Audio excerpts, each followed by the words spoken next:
2 నెలల్లో ఎన్నికలు ఉండగా డిఎస్సి 2024 అంటూ జగన్ చెప్తుంటే అతని మోసానికి నిరుద్యోగులు రగిలిపోతున్నారు. 23,000 పోస్టులు టీచర్ పోస్టులు డిఎస్సి పోస్టులు ఖాళీగా ఉంటే ఈయన నోటిఫికేషన్ ఇచ్చేది ఎంత?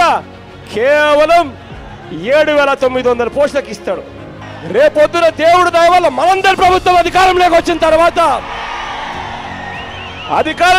తర్వాత మెగా డిఎస్సి పెడతామని చెప్పి ప్రతి పిల్లాడికి చెప్తా ఉన్నా. తాను అధికారంలోకి వచ్చిన వెంటనే మెగా డిఎస్సి ఇవ్వడంతో పాటు ఏడాదికి ఒక డిఎస్సి ఇస్తానన్నాడు.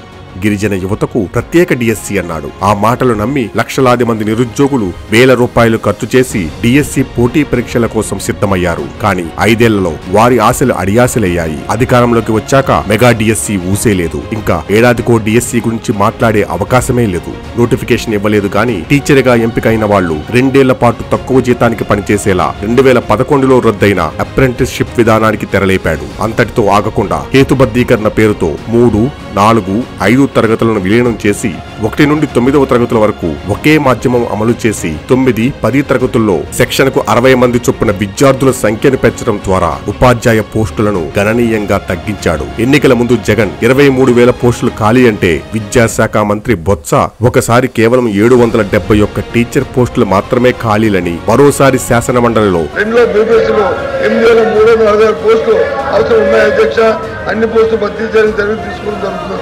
పాత లెక్కలన్నీ మర్చిపోయి చంద్రబాబు గారు ఇచ్చారన్న 7,902 పోస్టుల కంటే 5 ఏళ్ల తర్వాత ఈ డిఎస్సి ద్వారా 6,100 పోస్టులకే నోటిఫికేషన్ ఇస్తున్నామనటం మరో మోసం. వాస్తవానికి 2014, 2019 మధ్య 2 డిఎస్సి నియామకాల ద్వారా 17,589 ఉపాధ్యాయ ఖాళీలను చంద్రబాబు గారు భర్తీ చేశారు. డిఎస్సి నోటిఫికేషన్ వచ్చాక 40 రోజుల తర్వాత గానీ పరీక్ష పెట్టడానికి వీల్లేదు. పరీక్ష నిర్వహణకు మరో 15 రోజులు సమయం వెరసి మొత్తం ప్రక్రియ పూర్తి కావడానికి 2 నెలల సమయం పడుతుంది.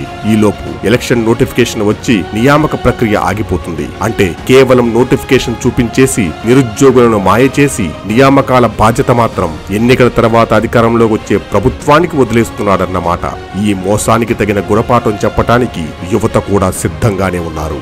ఎట్టి పరిస్థితుల్లో కూడా 6,100 పోస్టులకు ఒప్పుకునేదే లేదు.